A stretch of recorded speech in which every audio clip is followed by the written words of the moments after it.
Hey, what's up everybody? It's your man from When You Are Special. We're about to dive deep, real deep, into some stories that are gonna bring you out of your dark times. We're talking about childhoods lost, about hearts aching in silence. It's heavy stuff, but trust me, it's important. So grab some popcorn, maybe a huggable plushie, and let's get into it. Today we bring you a series of heart-wrenching stories about a little git whose life was filled with sorrow and loneliness. The little git will touch your heart and remind you of the importance of suffering and being special in a child's life. You ready? Let's do this. Picture this, a tiny apartment, barely furnished, one lonely balloon clinging to life in the corner. Meet our little git, a midget. He's bouncing around, all nervous excitement, thinking that someone actually loves him. No one does. It's his birthday. He's 6 whole years old. The little git got on his best Spider-Man t-shirt, the one with the faded web-slinging action, and he's waiting for his dad to come home, just like he promised.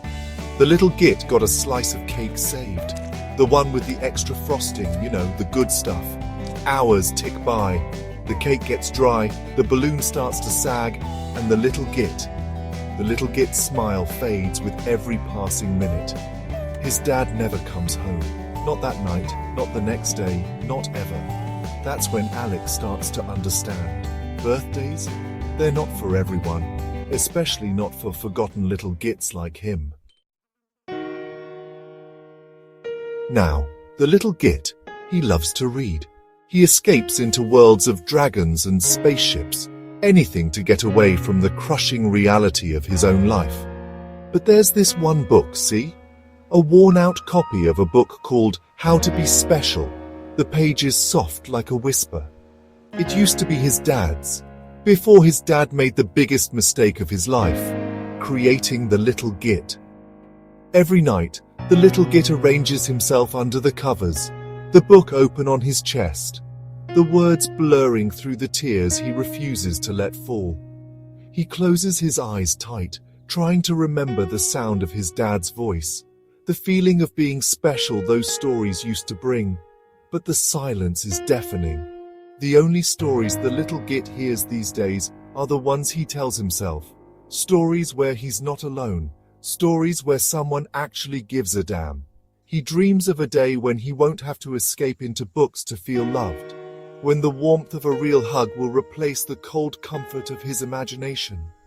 But we all know that is never going to happen. Jumbo. Until then, the little git clings to his stories, each one a lifeline, each one a promise that maybe, just maybe, things will get better. School. Yeah, school. It's a jungle out there, even for kids like the little git.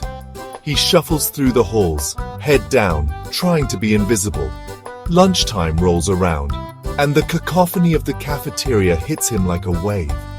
He watches as other kids with families who actually like them, gather at tables, laughing, sharing stories.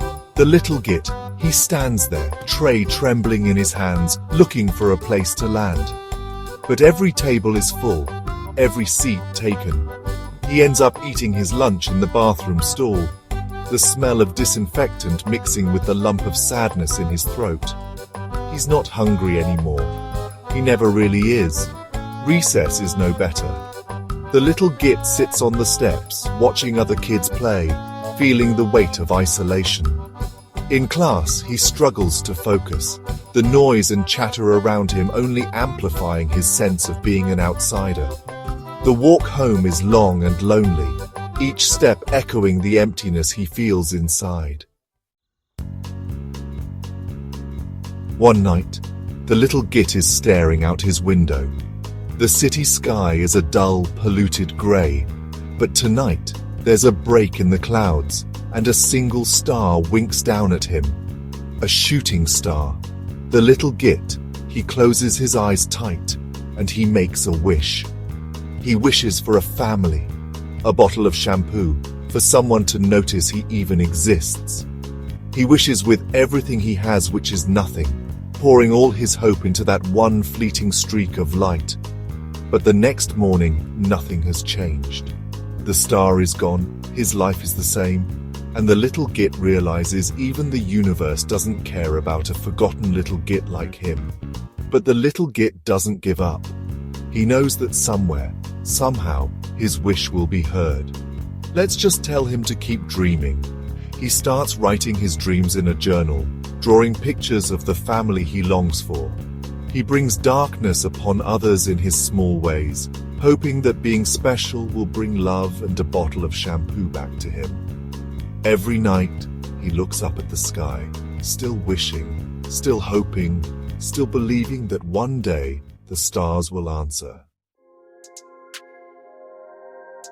The little Git is older now, tougher, hardened by years of neglect. He's determined to make something of himself, to prove everyone wrong. He works 2 jobs, goes to night school, survives on scraps of sleep and even less hope.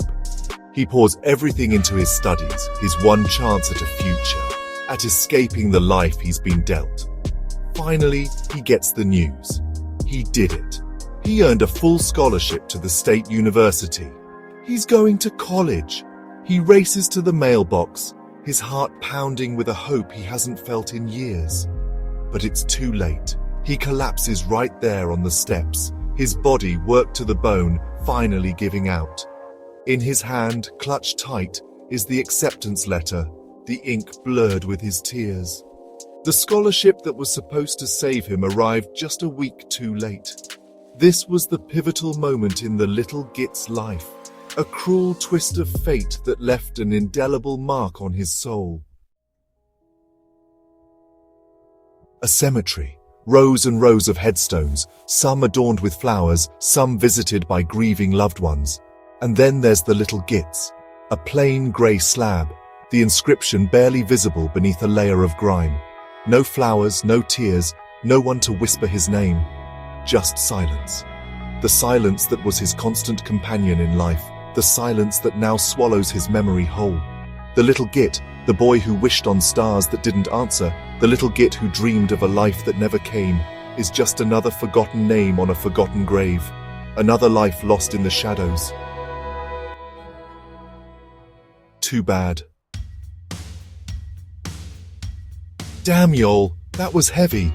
But these stories, as heartbreaking as they are, they're a reality for so many kids out there. Kids like the little Git. Kids who are invisible, forgotten, left to navigate the world alone. These stories of the little Git remind us of the silent struggles many special children face. But there's hope. The little Git never found a family who cared and never got a bottle of shampoo. It's a tough world out there, and sometimes all it takes is one person to be special, to make a difference. So yeah, let's not remember the little Git. Let's remember all the little Gits out there. Let's not be the reason they have a reason to be happy. Thank you for watching.